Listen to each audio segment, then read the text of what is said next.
বলতেন আরবাউন মিন সুনানিল মুরসালিন, চারটা সুন্নাত সব নবীদের সুন্নাত। এক নম্বরে আল হায়া মানে লজ্জা, আরেক বর্ণনা এসেছে আল খিতান মানে সুন্নাতে খাতনা, এটা সব নবীদের ছিল। আর সেওয়াক, সব নবীরা মেসওয়াক করেছেন। আর তিব, সব নবীরা আতর লাগিয়েছেন। আর নিকাহ, সব নবীরা বিয়েও করেছেন। চিল্লায় পড়েন আল্লাহু আকবার।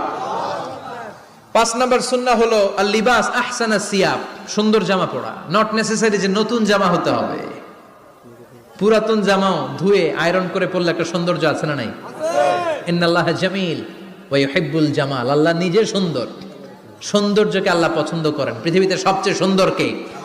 পৃথিবী সুন্দর, মানুষ সুন্দর, আসমান সুন্দর, জমিন সুন্দর, সুন্দরে সুন্দরে পাল্লা, জানি না কত সুন্দর তুমি আল্লাহ, জানি না কত সুন্দর তুমি আল্লাহ।